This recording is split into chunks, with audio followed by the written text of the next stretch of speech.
आणि एक तीर्थ 7व्या अध्यायात येते. बाबा किती गोड तीर्थ सकळ तीर्थाची जियका माता आणि तया सेवेसी कीर शिरते लोन कीजे. आता दोन्ही तीर्थ सांगतो ऐका बारे. 9व्या अध्यायात तीर्थ असं सांगतं ज्या माणसानं ज्ञान कमवलं ऐका बघा.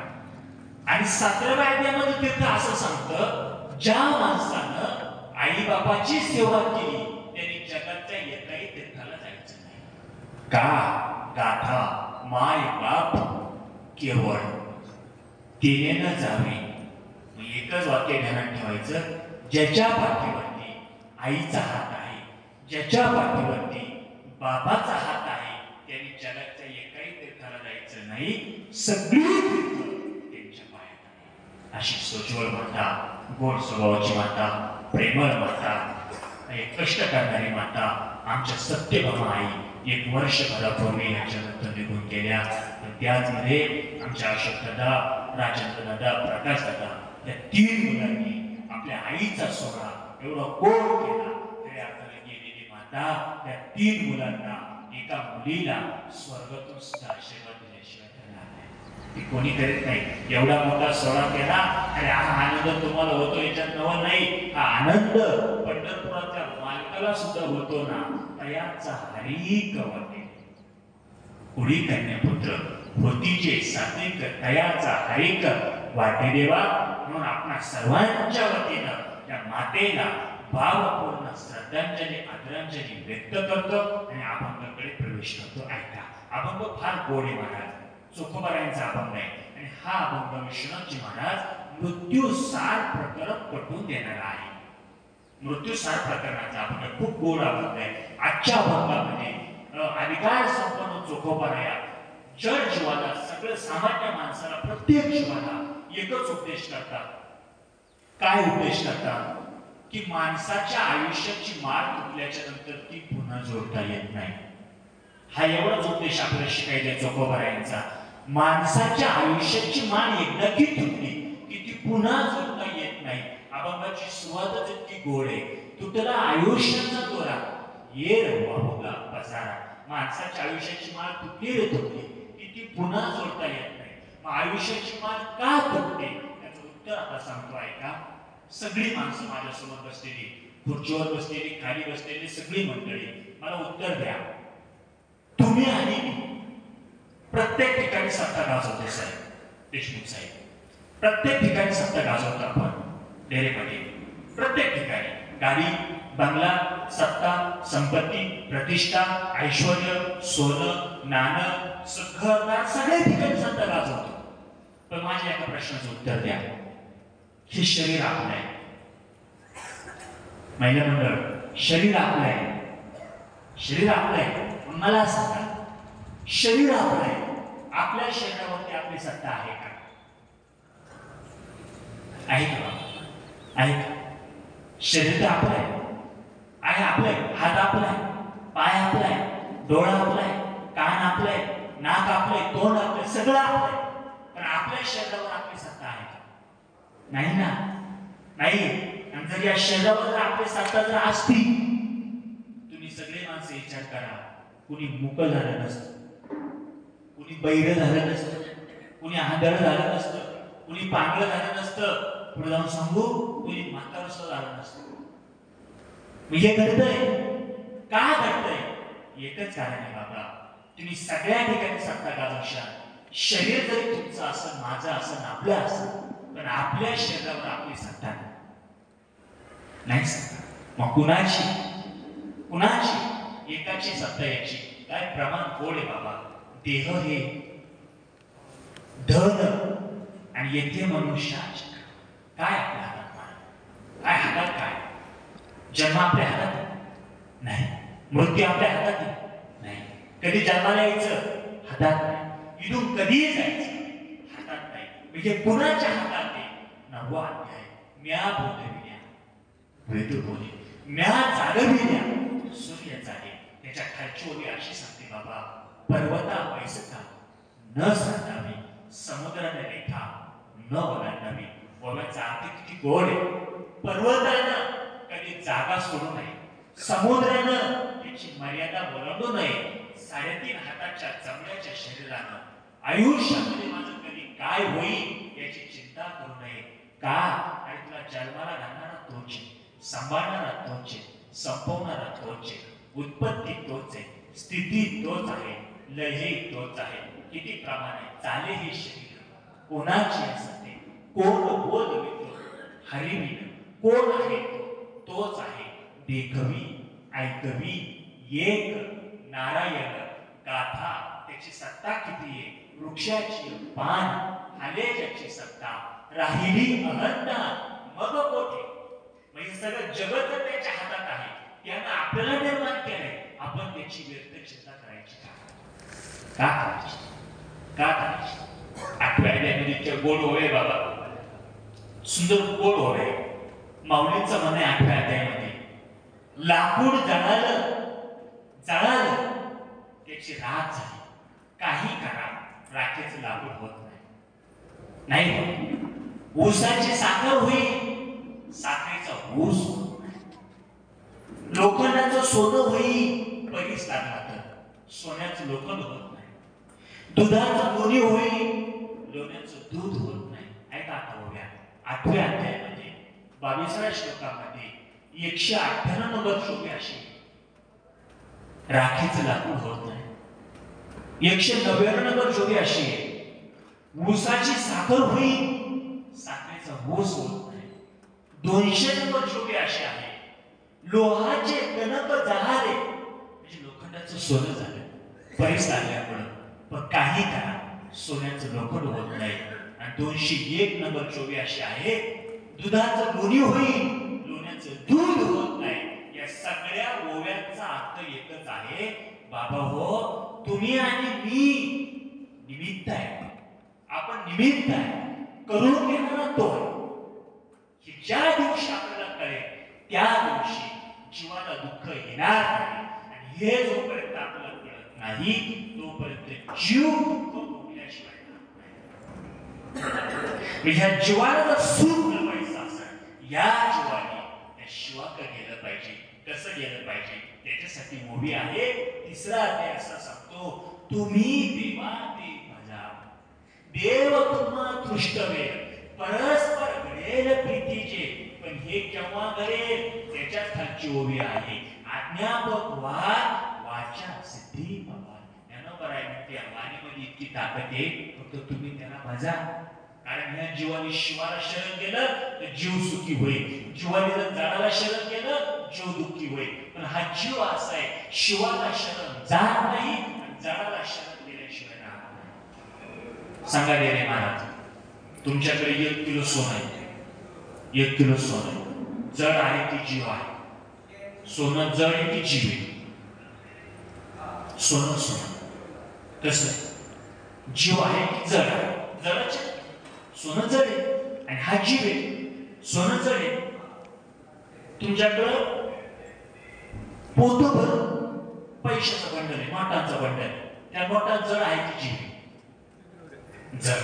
सोनं जड, गाडी जड, नोटांचं बंडल जड, पैसा जड, बंगला जड, जमीन जड आहे. आणि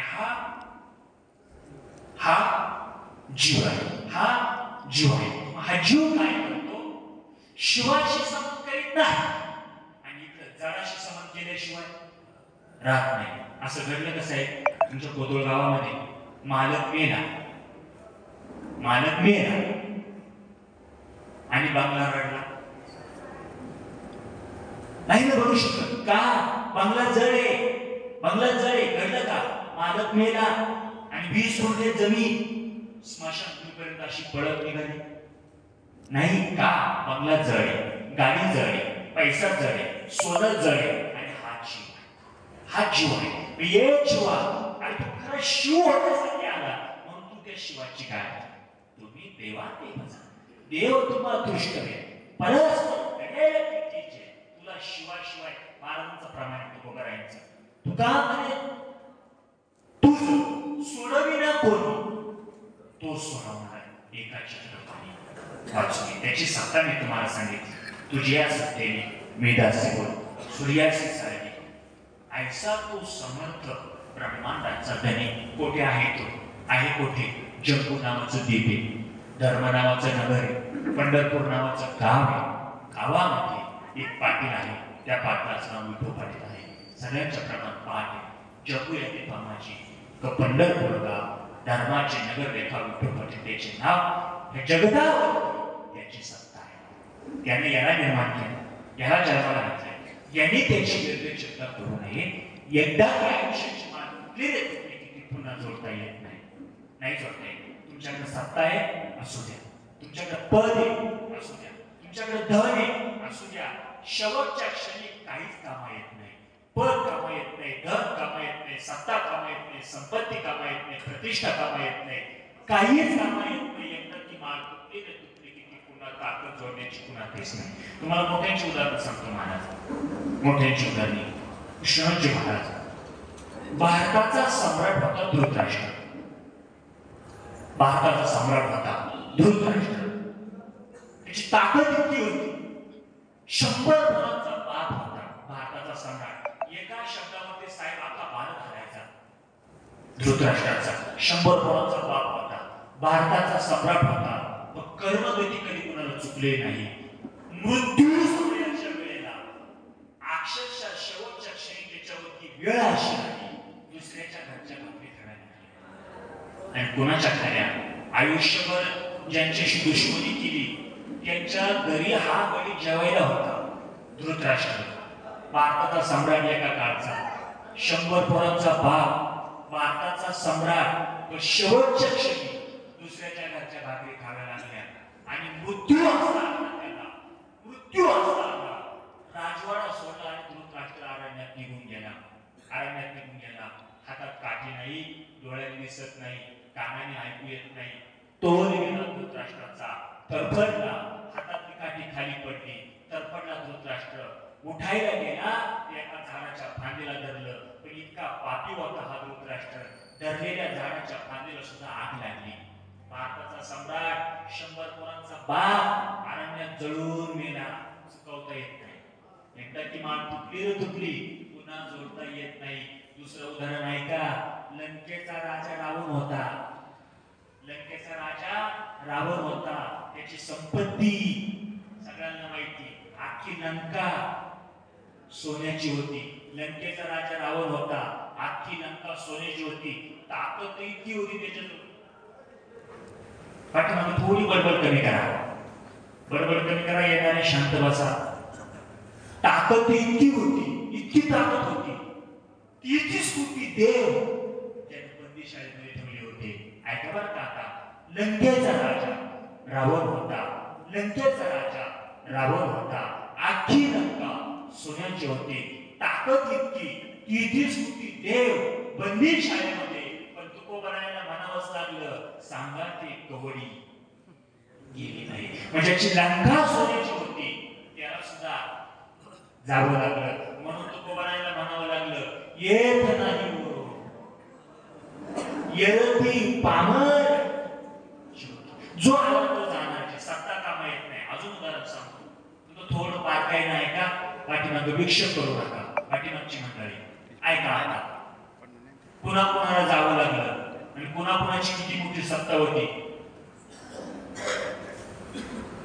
एका बाईला 2 मुलं, 2 मुलं.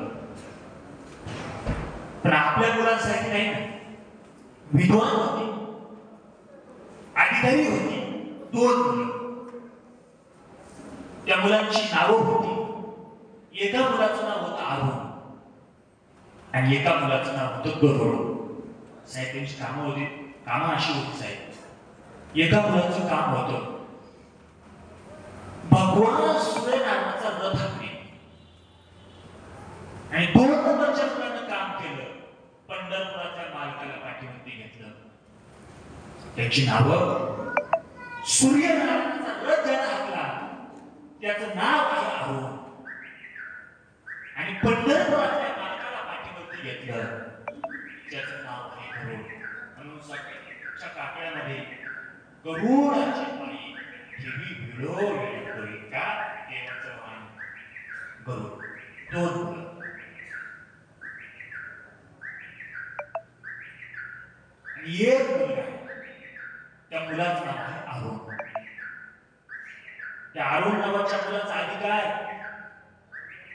आपल्याला जो मिळणारा सूर्यप्रकाश आहे, त्या सूर्यनारायणाचा साध्य अरुण आहे.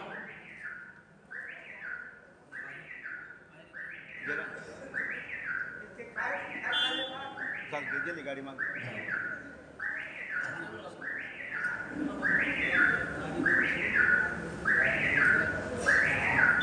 अरुण नावाचा मुलगा आहे, गरुड नावाचा मुलगा आहे. त्यातला एक मुलगा आज सुद्धा जर थांबला, आपल्याला हा सूर्यप्रकाश मिळू शकत नाही. म्हणून आता तुम्ही सगळे महाराज मंडळी, वारकरी मंडळी आहे, तुमचा मुलगा म्हणून खऱ्या तुम्ही बोलण्याचा प्रयत्न करतोय, तुमचा नातू म्हणून बोलण्याचा प्रयत्न करतोय. बाबा, काकड्यामध्ये सकाळच्या मोठा सूर्योदय प्रकाश झाला असं म्हणत नाही. बास, उठा अरुणोदय प्रकाश झाला, घंटा गजर गरजे, हरीचा चौकट सुरू झाला. काकड्या समयाचा त्या मुलाचंच नाव आहे अरुण. दोन मुलं झाली, एकाच नाव अरुण, एकाच नाव गरुड. त्याची कामं तुम्हाला सांगितली अधिकारी. प्रकार असा घडला, देवदेवतांचं अधिवेशन भरलं. सगळे 33 कोटी देव एकत्र जमा झाले आणि घरी गरुड नावाच्या मुलांना सांगितलं, आई, सगळे 33 कोटी देवता एकत्र आले, मला तिथं जावं लागतंय. आई म्हणली, हे बघ गरुडा, अरे 33 कोटी देव जर एकत्र येणार असतील, हे गरुडा, तू माझ्यासाठी एक काम कर, मला तुझ्या सोबत ने, मला त्या सगळ्या देवतांचं दर्शन घेता येईल. गरुड म्हटला, आई, तुला न्यायला प्रॉब्लेम नाही का, अडचण नाही.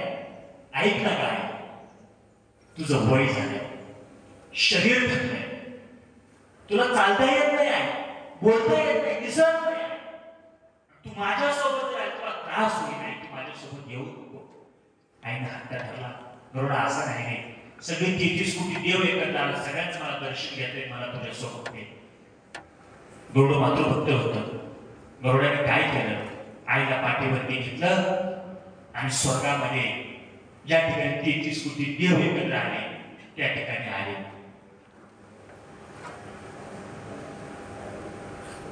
समोर अशी एक कमान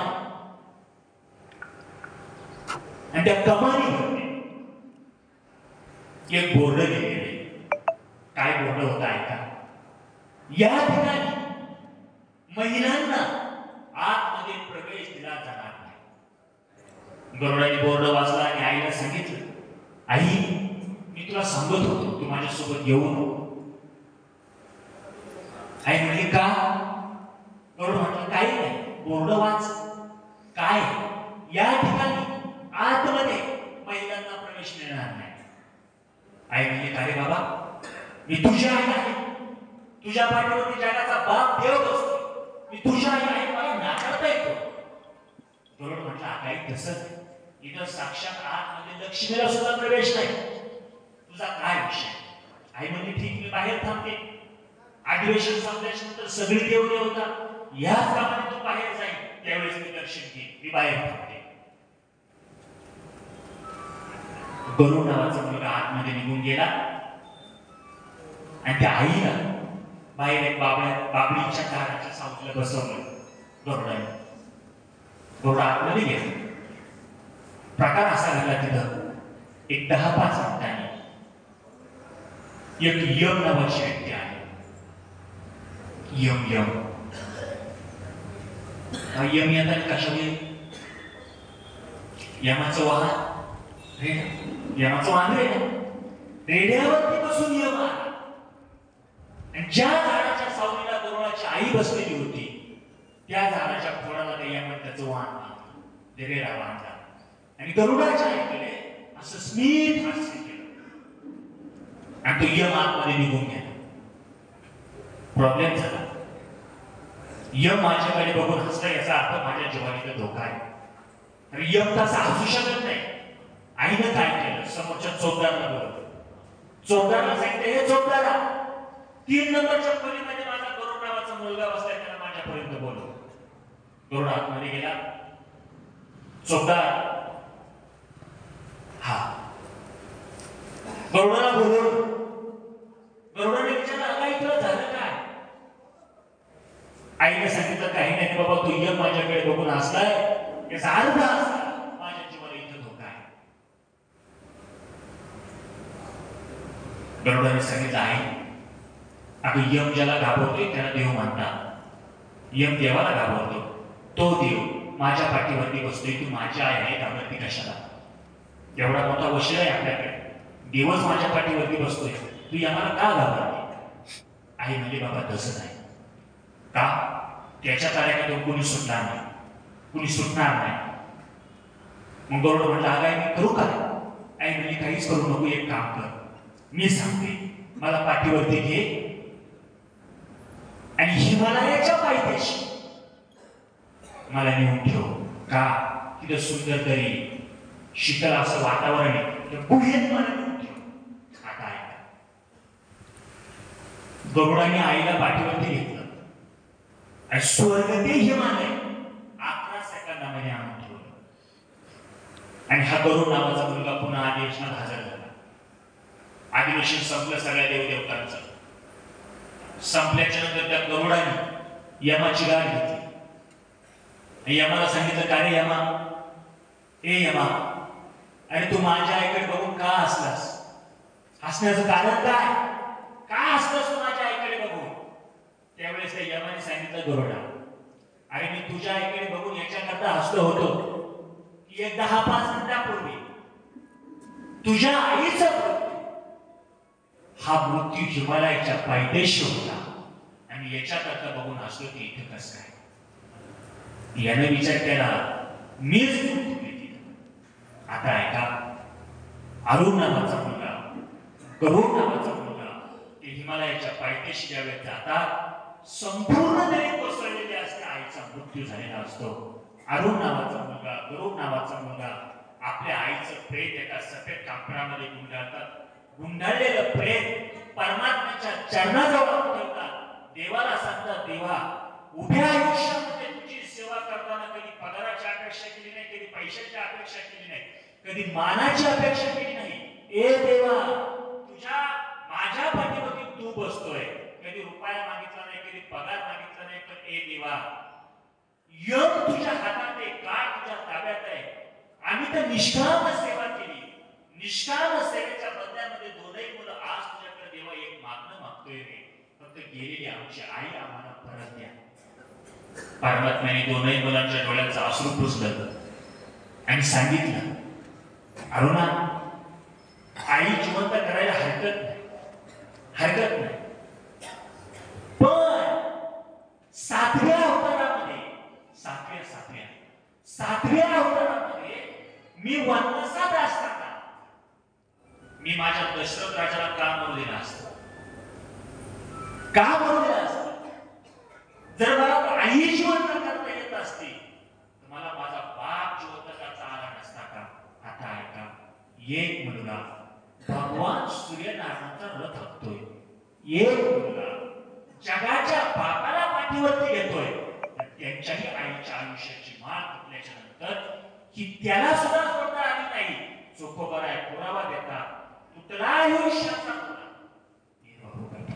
नाही जोडता येत, मान नाही जोडता येत. अजून एक उदाहरण सांगेन. भक्ती आणि वारकरी संप्रदायामध्ये वारकरी संप्रदायाचा कळस तुकोबर आहे. ज्यांनी पाया घातला ते ज्ञानोबर आहे. ज्यांनी विस्तार केला नामदेव बाबा आहे, आणि जे काम झाले ते नाथ बाबा आहे. पण कळस मात्र तुकोबर आहे. तुकोबरायांच्या सासऱ्याचं नाव आहे आपाजी गुळवे, पश्चिम महाराष्ट्र, पुण्याची तुकोबरायांच्या सासरे. नाही का बघा, मला मुद्दा सांगायचा आहे, माणसाच्या आयुष्याची माळ तुटल्याच्या नंतर ती पुन्हा जोडता येत नाही. सत्ता कामा येत नाही, पद कामा येत नाही, धन कामा येत नाही, कुणी असू दे. ऐका दुसरं उदाहरण आहे, जिजाबाईंचे वडील तुकोबरायांचे सासरे आबाजी गुळवे, पश्चिम महाराष्ट्र, पुण्याचे. तसं बघितलं तर जिजाबाई ही एक श्रीमंत घराण्याची मुलगी. तिच्या वडिलांजवळ चरित्र असं सांगतं बाबा 3600 एकर ऊस होता तुकोबारायांच्या सासऱ्याजवळ. श्रीमंत व्यक्ती तुकोबारायांच्या सासरे, पण वारले आबा, गेले आबा. विद्वान होते, गेले आबा. त्यांच्याकडे काम करण्यासाठी एक श्याम काका नावाची मुनी होती बाबा. पाणी भरण्यासाठी, घरचे काम करण्यासाठी श्याम काका नावाची मुनी होती. आबा गेले. आबा गेल्याच्या नंतर संपूर्ण पुण्यामध्ये शोककळा पसरली. त्या श्याम काकाने काय केलं? बैलगाडी झोपली. त्यावेळेस मोटरसायकल नव्हती, 4 चाकी नव्हती, बैलगाडी होती. बैलगाडी झोपली. आता आबा गेले. आता मुलीला आणावं लागलं, जिजाबाईला आणावं लागेल.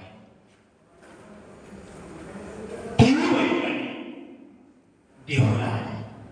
देहूला पहाटची वेळ. पहाटे साधारण 4-5 वाजले असते. जगद्गुरु तुकोबाराय पहाटची वेळ असल्यामुळे मंदिरामध्ये काकड्यासाठी गेले. आणि जिजाबाई तुळशीला पाणी घालण्यासाठी घराच्या बाहेर आले. पण समोर बघितलं माहेरची बैलगाडी. बैलगाडी आहे माहेरची. विचार, काका तुम्ही आज सकाळी सकाळी? होय माय, तुम्हाला यावं लागतंय. झालं का? यावं लागतंय. पूर्वी असा नियम असायचा, जुनी माणसं सांगतील, आम्हाला माहित नाही, पण असं सांगतात देशमुख साहेब, असा नियम असायचा. सकाळी सकाळी आपल्या दारात जर कुणाची बैलगाडी आली सकाळी सकाळी आणि त्या बैलगाडीमध्ये अंथरूण नसेल, बैलाच्या गळ्यामध्ये घाट्या घुगड नसते, बैलांच्या अंगावरती जुली नसते, समोरच्या व्यक्तीने समजून घ्यायचं आपला नातेवाईक कुणीतरी गेला म्हणून ही बैलगाडी आपल्या दारात आली. हीच बैलगाडीच्या बैलाने बघितले आणि विचारलं, काका सकाळी सकाळी या वाजते? काम काय? यावं लागतंय. येते मी. महाराज कुठे गेले? जिजाबाईने सांगितलं मंदिरामध्ये काकड्यासाठी गेले. घ्या बोलवून. तुकोबारायांना बोलवण्यात आलं. जिजाबाई बैलगाडीमध्ये बसल्या. जगद्गुरु तुकोबाराय बैलगाडीमध्ये बसले आणि ही बैलगाडी पुण्याला निघाली. ऐका आता पहाटची वेळ. जिजाबाईला काहीच माहित नाही, काहीच माहित नाही. पण जगद्गुरु तुकोबारायांना मात्र माहीत झालं. तुम्ही मनुष्य मारला कसं माहीत झालं? त्यावेळेस फोन नव्हता, काही नव्हतं, माहीत कसं झालं? त्याचं उत्तरच येते. काय उत्तर आहे? माणसाला नेणारा काळ, तुम्हाला आणि मला नेणारा जो काळ आहे तो रोज तुकोबारायांना मुजरा करीत होता. एक दिवस सुद्धा असा जात नव्हता, रोज तुकोबारायांना मुजरा करायचा. प्रमाण सांगू, काळ गुलाब सराव करी तो कया करी राहत असे. माणसाला नेणारा काळ रोज मारणारा मुजरा करता. तुकोबारायांना माहीत झालं, ते सासरे गेले. ऐका, बघता बघता ही बैलगाडी पुण्याला आली. आबाच्या मुलांच्या घराकडे तो जाणारा रस्ता आहे, तो चारी बाजूनी माणसाने तुडुंब भरलेला आहे. मोठी व्यक्ती होती, विद्वान होती, धनवान होती, विद्वान होती. बघता बघता ही बैलगाडी वाड्यामध्ये आली आणि वाड्यामधून बैलगाडीमधून जिजाबाईला खाली उतरवलं गेलं आणि आतमध्ये वाड्यामध्ये नेलं गेलं. तर बघितलं आबांच्या कपाळानं 1 रुपया चिकटवलेला. हंबरडा मोठा जिजाबाई. वडील गेले. आबा तुम्ही मला न सांगता गेले. रडायला लागली जिजाबाई. बाकीच्या महिलांनी जिजाबाईचं सांत्वन केलं, बाजूला घेतलं आणि अंत्यविधी करता, स्नाना करता ते प्रेत आता बाहेर काढले. बसलेली सगळी माणसं एक सेकंद फक्त विचार करा. इतकी नशिबान व्यक्ती होती तुकोबारायांचे सासरे. इतकी नशिबान की ज्या व्यक्तीला खाना देण्यासाठी जावई म्हणून स्वतः जगद्गुरु तुकोबाराय तुकोबरायांचा अधिकार आणि ज्यांचं नाव घेतल्याच्या नंतर यमाला धक्का सुटतोय. तुकाराम तुकाराम नाम घेता कापे. काळ गुलाम सलामत करी किंवा जगात. स्वतःच्या पत्नीला जगद्गुरु तुकोबरायांनी काय उत्तर दिलं ऐका. ऐका काय उत्तर दिलं. आवले आवले म्हणायचे. आवले माणसाला देणारा काळ हा मला रोज मुजरा करतोय, सलाम करतोय, नमस्कार करतोय. तो अधिकार माझा आहे. तो अधिकार माझा आहे. ऐकलं का आवले? अगं तू माझी पत्नी आहे. तुझाही काहीतरी अधिकार असेल ना. तू पत्नी माझी आहे. तुझा काहीतरी अधिकार असेल ना. त्यावेळेस जिजाबाईनं सांगावं स्वामी माझा काय अधिकार आहे. मी तितके अधिकारी नाही स्वामी. अधिकार तुमचा आहे. मी अधिकारी नाही. त्यावेळेस जगद्गुरु तुकोबरायांनी आवलीचा जिजाबाईचा अधिकार सांगावा. आवले अगं तुझा अधिकार हा तुला कळणार नाही. आई तुझा अधिकार किती आहे. जो देव चांगल्या चांगल्यांच्या स्वप्नामध्ये सुद्धा कधी जात नाही तो देव तुझा पाय धरून काटा काढतोय. हा अधिकार तुझा आहे. तुझे मला म्हणण्यापेक्षा पंढरपुराच्या तुझ्या विठेवरच्या मालकाला म्हण माझे गेलेले वडील मला परत द्या. आता ऐका तुकोबरायांचे सासरे जिजाबाईचे वडील ही व्यक्तीच अशी होती महाराज. जर तरी तुकोबरायांचे सासरे शेतामध्ये गेले आणि असं पाऊस येण्याचं वातावरण झालं तर पंढरपुरातला मालक कटेवरती हात विटेवरती उभा आहे. पंढरपुरातला मालक कोण्याही माणसाचं रूप घ्यायचा. एखाद्या पोराक्याचं घ्यायचा, गायकाचं घ्यायचा, म्हाताऱ्या माणसाचं घ्यायचा आणि तुकोबरायांच्या सासऱ्यांच्या जवळ यायचे आणि त्यांना म्हणायचे आबा घरी चला. का पाऊस येण्याचं वातावरण झालंय म्हणजे ते भिजू नये, पावसात ते आजारी पडू नये म्हणून त्यांची काळजी या जगाचा बाप घ्यायचा.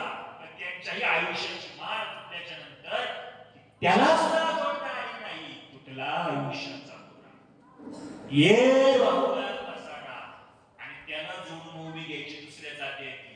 जैसे जीर्ण वस्त्र मग नूतन तैसे ध्यान राहते स्वीकारायचे चैतन्य. एकदा त्या आयुष्याची माळ तुटली ना बाबा हो पुन्हा जोडता येत नाही. नरा सोनारांचे प्रसिद्ध अभंग आहे. शरीराची होय माती. याची एकदाची माळ तुटली याची माती निश्चितच आहे. ओवी त्याला माऊलींच्या ज्ञानेश्वरीमध्ये माऊलींचं म्हणणं असं आहे या भिंतीवरलं चित्र शोभून दिसतं साहेब. भिंतीवरलं चित्र शोभून दिसतं कुठपर्यंत जोपर्यंत ती भिंत आहे तोपर्यंत. माऊलींची काय गोड ओवी बाबा गोडोल गेली भिंत चित्राची होय माती. एकदा भिंत पडली चित्राची माती होते. याच्याचं चैतन्य वाचलं गेलं की याची मातीच होते. पण सगळी माणसं मला सांगा भाड्याच्या घराला कलर देण्यात मजा काय.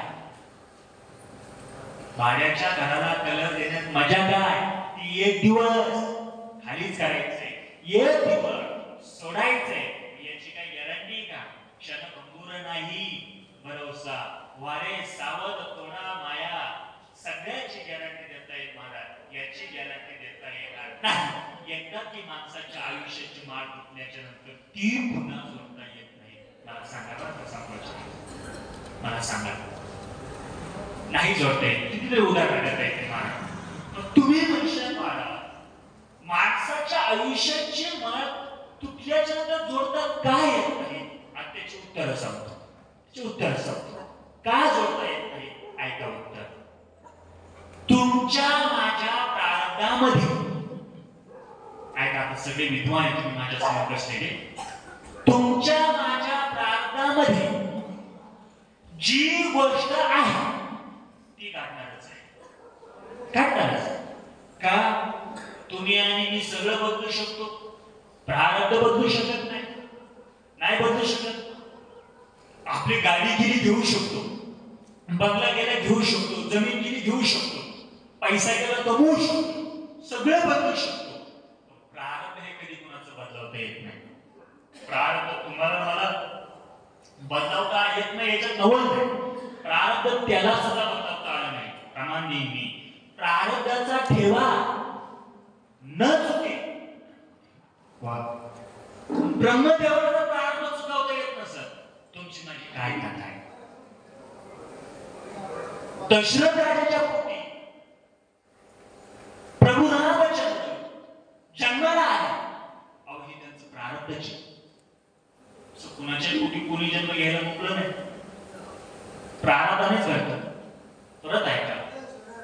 दशरथ राजाच्या पोटी प्रभू रामचंद्र जन्माला आले की त्यांचं प्रारब्ध होतं, तर तेच वाक्य उलट फिरवा, तो दशरथ राजा पुत्र शोकाने मेला की त्याचं कर्म होतं. दुसरं उदाहरण आहे का, स्वतःचा बाप राजा आहे तरी पण 14 वर्ष प्रभू रामचंद्रांना वनवासाला जावं लागलं की त्यांचे कर्म होते. पण आकाशामध्ये फडफडणारा जटायू पक्षी, त्या पक्षाचं प्रारंभ किती उत्तम आहे. त्या जटायू पक्षाला प्रभू रामचंद्रांच्या मांडीवरती मरण आलं की त्याचं प्रारंभ. शेवटी ज्याचं त्याचं प्रारब्ध आहे. कुणाचं प्रारब्ध राजस असतं, कुणाचं तामस असतं, अथवा कुणाचं सात्विक असतं. प्रारब्ध हे कधी कुणाचं बदलता येत नाही. तुकोबरायांच्या नात्यामध्ये अभंग आहे सगळ्यांच्या पाठी, जेथे जावे तेथे कपाळ असायचं, जेथे तुम्ही जगात कुठेही फिरा हे कपाळ आपल्यासोबत आहेच. मग कपाळ म्हणजेच प्रारब्ध, कपाळ म्हणजेच नशीब. सगळं बदलू शकतो, प्रारब्ध कधी कुणाचं बदलवता येत नाही. फरक त्याच्यामध्ये 3 आहे. कुणाचं राजस असतं, कुणाचं तामस असतं, कुणाचं सात्विक असतं. पण हे शेवटी जास्त त्याचं प्रारब्ध आहे. मग उदाहरण सांगतो, सोपं उदाहरण आहे. एका झाडाची फुलं तोडली, तुम्ही एका झाडाची फुलं तोडली, त्याची 3 हात होते, 3 हात. त्यातला एक हात देवाला गेला, एक हात प्रेताला गेला आणि एक हात कीर्तन करणारा आला. सगळे माणसं मला सांगा, फुलांचा दोष काय दोष काय? झाड एकच, फुलं एकच, हार एकच, विकणारा एकच, घेणारा एकच. एक हात देवाला जातो, एक हात प्रेताला जातो, एक हात कीर्तन करायला येतो. फुलांचा दोष काय? नाही. आता ऐकू उत्तर, त्याचं उत्तर असं देता येईल आपल्याला, देवाच्या गळ्यात जो हार घेतला त्याचं प्रारब्ध उत्तम आहे. प्रेताच्या गळ्यात जो हार गेला त्याचं प्रारब्ध कनिष्ठ आहे. आणि कीर्तनकाराच्या गळ्यात जो हार आला त्याचं प्रारब्ध मध्यम आहे. हे शेवटी ज्याचं त्याचं प्रारब्ध आहे. आणि तुमची आणि माझी जीवनशैली ही पूर्वजन्माच्या प्रारब्धाच्या प्रत्ययानुसारच चालू आहे. हो, कोण धनवान असेल, कोण विद्वान असेल, कोण श्रीमंत असेल, कोण गरीब असेल, हे पूर्वजन्माच्या प्रारब्धाच्या प्रत्ययानंच चालू आहे. पुरावा असा तुकोबारायांचा, तुका म्हणे होता ठेवा या भावा सापडला नाथ बाबा, प्रारब्ध क्रिया मान, संचिताचा भोग, भोगिण्याची भोग तो नसते. हे सगळं चाललं हे पाठीमागच्या प्रारब्धाच्या कर्मानुसारच चालू आहे. आता कर्मीचे उरह दैत्य सुख दुःखी तयार ते भोग वेगळी आहे का? ही सुख दुःखाची फळं आपल्या प्रारब्धानुसार पाठीमागचे जन्मानुसार कुणाला चुकलं. तुम्हाला उदाहरण सांगतो, ऐका. त्रेता युगात घडलेले एक सुंदर प्रसंग आहे बाबा, खूप गोड प्रसंग आहे. एवढा प्रसंग आहे का आणि आपण सेवा समर्पित करून टाकू. एकच प्रसंग सांगतो, खूप गोड आहे. मी मुद्दे 2च मांडले तुम्हाला, फक्त आजच्या सुरुवातीपासून शेवटपर्यंत. आयुष्याची माळ तुटली, जोडता येत नाही. सगळं बदलू शकतो, प्रारब्ध बदलू शकत नाही. त्रेता युगाचा प्रसंग आहे. एका साधूच्या अंगाला कुर्मी होती. साधूच्या अंगाला विद्वान साधू, तपस्वी साधू, महान साधू, पण कुर्मी पडल्या. रक्त, मांस, फूग, किडे, दुर्गंधी, घाण वाहू लागले त्या साधूच्या शरीरातून. त्या साधूच्या दर्शनाकरता हे विश्व त्याच्या हातात आहे, त्याला देव म्हणतात. असा ब्रह्मांडाचा धनी प्रभू रामचंद्र त्या साधूच्या दर्शनाकरता येतात. येणार प्रभू शिष्याकडनं बातमी कळली, बाबा तुमच्या दर्शनाकरता या जगाचा बाप, या जगाचा धनी प्रभू रामचंद्र तुमच्या दर्शनाकरता येणार आहे. त्या शिष्याने सांगितलं, हे बघा बाळाहो, माझ्या शरीराचा घाण वास येतोय. या शरीरात रक्त, मांस, फूग, किडे, दुर्गंधी घाण वाहते. आणि तो भगवान तो कोमल आहे. त्यांनी जर माझी अवस्था ही जर बघितली, इथं आल्याच्या नंतर, मला पाहिल्याच्या नंतर त्याला जागेवर मळमळ होईल, उलटी होईल. येऊ नको म्हणावं तर तो देव. सरळ येऊन जर दिलं त्याला दुःख होणार आहे. काय करू? ऐका ऐका ऐका, त्या साधून काय केलं? आपण मेलेल्या जनावरांची जशी चमडी काढून घेतो तशी स्वतःच्या शरीराचं योग बाळाला चमड काढून घेतलं त्या साधूनं, नवीन त्वचा तयार केली, काढलेलं चमड त्याला चवड्याखाली झाकून ठेवलं. का? माझा प्रभू माझे दर्शन करता येणार आहे म्हणून. ऐका, खूप गोड उदाहरण आहे. आले भगवान प्रभू रामचंद्रांनी चरणावरती साष्टांग दंडवत घातला. लक्ष्मणचे दर्शन घेतलं, बाजूला बसले. प्रभू रामचंद्र साधू महाराज गप्पा मारतात, तर लक्ष्मण तिथून थांबले नाही. मग त्या आश्रमावर फिरत होते बहुतांच्या. फिरता फिरता त्या चवड्याखाली झाकलेली त्वचा, त्या साधूची पहिली जिचं रक्त मांस खूप किडे वाहत होती, ती त्वचा चवड्याखाली झालेली होती. ती त्वचा अशी थरथर थरथर थरथर थरथर करायची. चेतन त्वचा होती ती, साधूची त्वचा चेतन त्वचा थरथर करायची. लक्ष्मणजीने एका शिष्याला विचारलं, काय अरे त्या चवड्याखाली झाकलेलं काय? त्या शिष्यानं सांगितलं, महाराज असू द्या. लक्ष्मणजी म्हणजे असू द्या म्हणजे ती मला सांगत नाही. त्या शिष्याला सांगितलं, आम्हाला अशी विनंती आहे की हे कुणाला सांगायचं नाही, दाखवायचं नाही. लक्ष्मीजी थोडी तापड स्वभावाची, लक्ष्मीजी थोडे तापले आणि म्हणाले, तुम्हाला माहित नाही का मी कोण आहे? ही सृष्टी ज्याच्या डोक्यावरती आहे त्याला शेष म्हणतात. तो शेष मी तुमच्या समोर प्रत्यक्षात उभा आहे आणि तुम्ही मला सांगत नाही. ते शिष्यानं सांगितलं, महाराज तुम्ही शेष भगवान आहात की विष्णू भगवान आहात हे आम्हाला सांगू नका. आमच्या गुरुजीनं सांगितलंय कुणाला दाखवायचं नाही, सांगण्याच्या करता सांगत नाही, नका सांगू. प्रकार असा घडला. प्रभू रामचंद्र उठून गेले आणि लक्ष्मणजी जवळ गेले आणि लक्ष्मणजीने सांगितलं, महाराज आमच्या हृदयाची शपथ आहे तुम्हाला. काय? एक करा, फक्त त्या चवड्याखाली झाकलेलं काय आम्हाला तेवढं सांगा. ऐका, साधू महात्म्याच्या डोळ्यातून पाण्याच्या दारात थरकळा खाली गळाली. लक्ष्मणजीच्या गळ्याला मिठी मारली आणि सांगितलं, लक्ष्मणजी माझी जी खरी त्वचा आहे खराब आहे. त्या त्वचेतून रक्त मांस तूप किडे दुर्गंधी घाण वाहते. ती त्वचा फक्त तुम्ही येणार म्हणून मी काढून ठेवलेली आहे. ती नवीन त्वचा तयार केलेली आहे. लक्ष्मणचे अंतःकरण भरून आलं. प्रभू रामचंद्रांचे पाय धरले. देवा, अरे ज्याच्या भेटीकरता तुमच्या रांगोळीत पर्यंत आला त्या साधूचं शरीर खराब आहे, थोडं नीट करून देतात. प्रभू रामचंद्रांनी सांगितलं, लक्ष्मणजी त्या साधूची त्वचा नीट करून नाही, मी आता सोन्याची करून देणार. फक्त त्याला जाऊन विचार तुला पाहिजे का. लक्ष्मणजी साधू महात्म्याच्या जवळ आले आणि महाराजांना सांगितलं, महाराज तुमची त्वचा आता सोन्याची करायची नाही, करायची म्हटली करू देणार नाही. देत असा मला एकच द्या. काय? मला थंड पाण्याने आंघोळ करण्याचा त्रास होतोय, मला गरम पाणी द्या. ऐका, प्रभू रामचंद्रांनी त्या जागेवरती एक अग्निबाण मारला आणि गरम पाण्याचं कुंड तयार केलंय. कृताच्या युगात पाणी गरम केलंय. आपण आज जरी गेलो तरी ते पाणी गरमच आहे. त्या जागेचं नाव आहे उनकेश्वर. त्या साधूचं नाव आहे शरभंगो नावाची ऋषी. प्रभू रामचंद्र लक्ष्मणजी थोडं पुढं निघून गेले. त्या साधू महात्म्याने पहिला पोशाख परिधान केला, ज्या पोशाखातून त्या चांगल्यातून रक्त मांस खूप किडे वाहत होते ते सगळं परिधान केलं.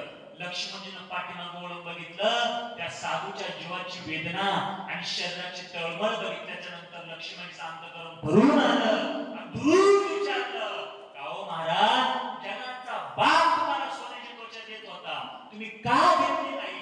त्या साधूच्या मुखातून वक्तव्य बाहेर असं आलं, पाठीमागच्या जन्मामध्ये माझ्याकडून काही पाप घडलं असेल, ते पाप मला पुढच्या जन्मात भोगायचं नाही. मला एक मुद्दा तो सांगायचा आहे, देव जरी निर्णयाला आला तरी प्रारब्ध चुकवता येत नाही. सगळं बदलू शकतो, प्रारब्ध हे कधी कुणाचं बदलवता येत नाही. प्रारब्ध जर बदलवता येत नसेल, जीवन एकच केलं पाहिजे. आपण ज्या क्षेत्रात असाल त्या क्षेत्रातलं कर्म प्रामाणिकपणे करून केलेलं कर्म सगळं त्याला अर्पण करून टाका. ओवे किती सुंदर आहे ते माझं दिसतवच झाले तरी मी नाही केले. ज्ञानोबराय म्हटले कर्म करा आणि केलेलं सगळं कर्म निष्पापपणाने तुम्ही मला अर्पण करा. तुम्हाला सगळ्यांना सांभाळायला मी भक्कम आहे. ओवी त्याला आहे 9व्या अध्यायातली. त्याच्यासाठी काय करावं लागेल? 9वा अध्यायाचा बोल सांगतो तरी जडजडोनी वाहिना निघ ये भक्तीचे वाटे लाग जे पावसी अभेंद निज नाम माझ्याजवळ कोण येतंय. 7वा अध्याय येथे एकची ही लीला घडले सर्व भावे मज बदले ज्यांनी मला दिला अर्पण केलं. अरे बाबा मी त्यांचं कल्याणच करतो ना. कशावरून? 9वा अध्याय जो मज होय अनन्य शरण त्याचे निवारिणी जन्म मरण माझं प्रीत असं आहे. जो मला अनन्य भावाने शरण येणार मी त्याचा उद्धारच करणार. आणि हे मिळालेच त्याच्यासाठी देवे दिला आते भजना गोमांडा कितीतरी प्रमाण देता येतील. थांबायचं 15 मिनिट चालतं. 15 मिनिट बस. 15 मिनिट चालतं बस. 15 मिनिटं घेऊ आपण अजून 10 मिनिटं घेऊ. चल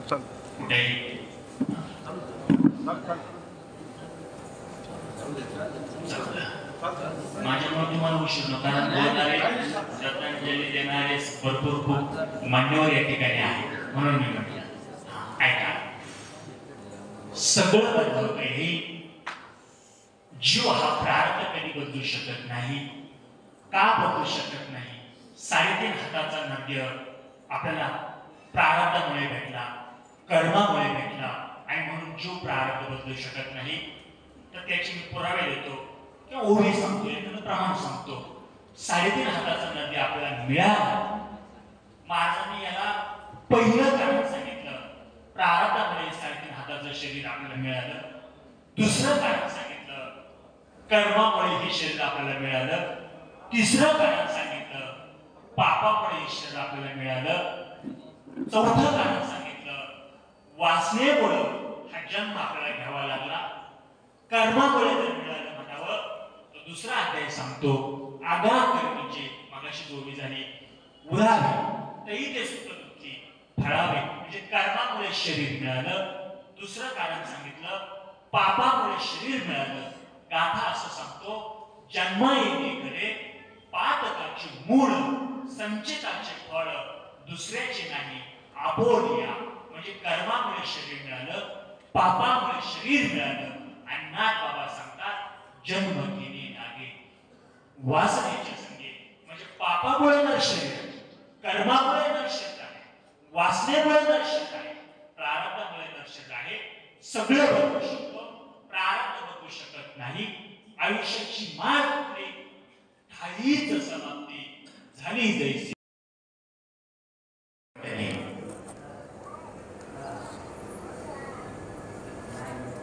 एकदा विदूर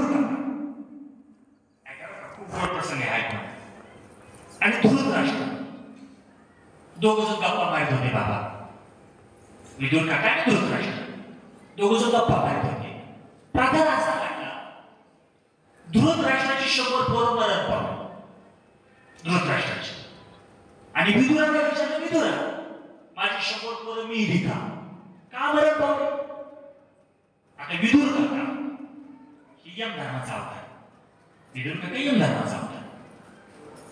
पण विदुर काकाने सांगितलं राजा तू या आत्ता केलेलं पाप पुढे मोक्ष. यांनी सांगितलं माझी 100 पोरं मरण का पावली हे सांग. विदुर काकाने सांगितलं राजा आहे का आता आहे का तुझी 100 पोरं मरण पावली? ऐका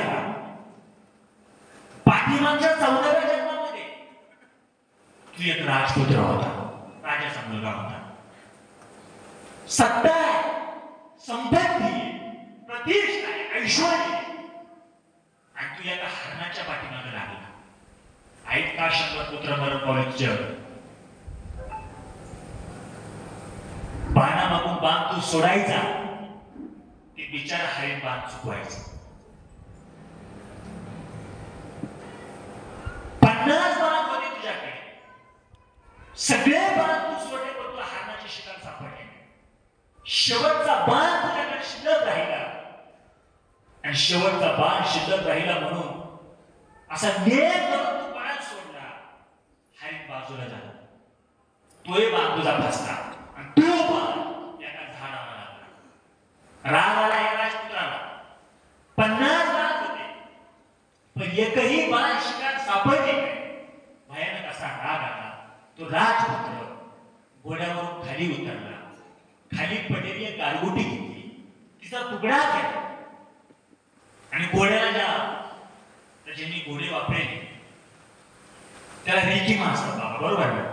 रिकीमच म्हणतात ना ते. रिकीमा आणि गारगोटी अशा एकमेकीला घासल्या की त्यातून विस्तू तयार झाला.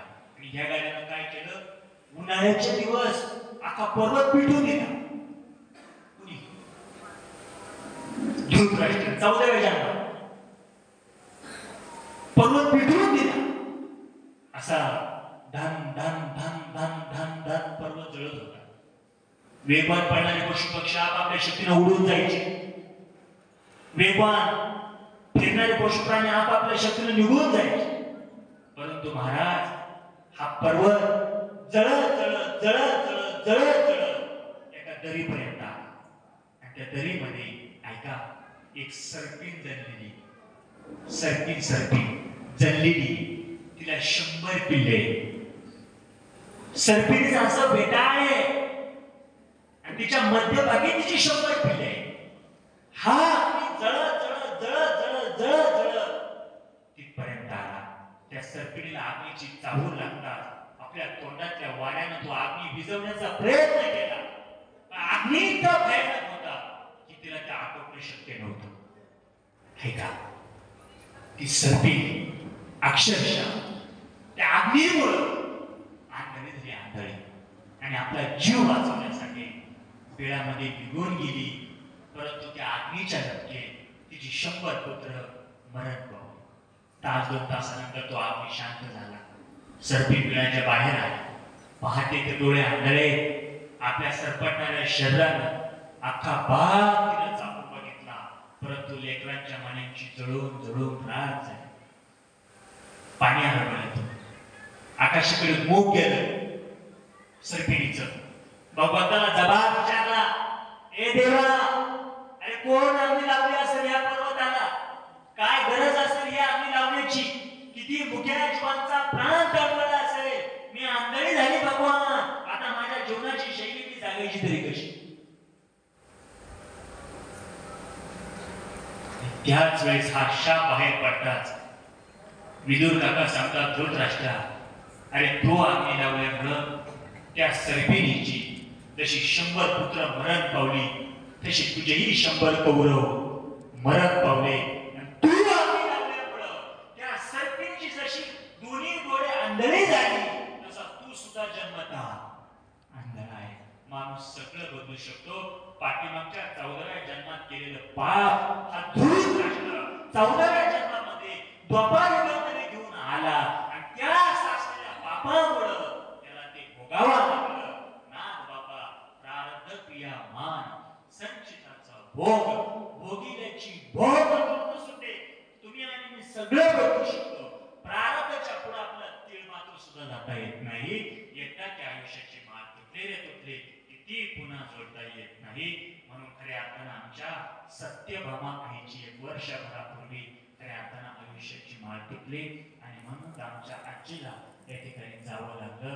तरी पण एवढा मोठा सोहळा आमचे राजेंद्र दादा, अशोक दादा, प्रकाश दादा, त्याचप्रमाणे आमच्या अलका मावशी, अलकाताई या 3 मुलांना, 1 मुलगी, नातवंड या परिवारानं आपल्या मातृऋणातून मुक्ताई होण्यासाठी एवढा मोठा गोड सोहळा खऱ्या अर्थाने या देशमुख परिवाराने केला. मी सुरुवातीला सांगितलं विश्वनाथजी महाराज की खऱ्या अर्थानं आमच्या सत्यभामा आईनं हा सोहळा जर स्वर्गातून बघितला आज, तर गेलेली माता या कुटुंबाला, परिवाराला ती स्वर्गातून सुद्धा आशीर्वाद दिल्याशिवाय राहणार नाही. म्हणून अशी गोड माता, कष्ट करणारी माता, सोज्वळ माता, प्रेमळ माता सत्यभामा आई, नावं किती छान आहे महाराज. सत्यभामा आई 1 वर्षभरापूर्वी या कुटुंबातून, परिवारातून निघून गेली आणि हा पुण्यस्मरणाचा वर्ष श्राद्धाचा कार्यक्रम या आमच्या प्रकाश दादा, राजेंद्र दादा या 3 मुलांनी खऱ्या अर्थानं केला. म्हणून आपणा सर्वांच्या वतीनं आपण सर्वच जण या कुटुंबाच्या दुःखामध्ये सहभागी झाला. प्रकाश दादा असतील, अशोक दादा, राजेंद्र दादा आणि संपूर्ण देशमुख परिवार, आमच्या सौ अलका बाळासाहेब धमाले, एक मुलगी आहे, 3 मुलं आहेत. त्या 3ही मुलांचं करावं तितकं कौतुक थोडं आहे की आपल्या आईच्या ऋणातून उतरवण्यासाठी ज्ञानदान अन्नदान खऱ्या अर्थानं आपण या ठिकाणी केलं. त्या निमित्तानं आपण सर्वच जण, ग्रामस्थ मंडळी, नातेवाईक मंडळी, पाहुणे मंडळी, धार्मिक राजकीय क्षेत्रातील सर्व संबंधित मित्र परिवार, आपतेष्ट गणगोत्र सगळे समजे आपण या देशमुख परिवाराच्या दुःखामध्ये आपण सहभागी हो. या ठिकाणी आपला अमूल्य वेळ खर्च करून या ठिकाणी आला, त्यामध्ये विशेष तत्वानं वारकरी संप्रभाव व्यक्त करतो. त्याचप्रमाणे वारकरी संस्थेचे गोल व्यक्तिमत्व विश्वनाथजी महाराज लांडे आपल्या विनम्र भाव व्यक्त करतो. त्याचप्रमाणे या ठिकाणी देशमुख साहेब आनंदजी झालेली छोटीशी प्रवर्तन सेवा आईवडिलांच्या चरणी गुरुवारी महाराष्ट्र भूषण कुंडली वाला श्रीकांत तुकाराम पंढरीनाथ भगवान की जय, और ज्ञानेश्वर महाराज की जय, जगद्गुरु तुकाराम महाराज की जय, कोतळेश्वर भगवान की जय. श्रद्धांजली अर्पण करण्यासाठी आपण सगळेच जण या ठिकाणी उपस्थित झालात. खरं तर अशोकराव, राजेंद्र भाऊ, प्रकाश भाऊ, अलकाताई आणि नातू प्रशांत दादा, पुतणे रमेश पांडुरंग देशमुख, पुतणे सन्माननीय उपसरपंच संजय पांडुरंग देशमुख यांच्या या परिवाराच्या दुःखामध्ये सहभागी होण्यासाठी सर्व देशमुख परिवाराचा नातेवाईक आणि मित्रपरिवार या ठिकाणी उपस्थित आहेत. आजींना या ठिकाणी प्रातिनिधिक स्वरूपामध्ये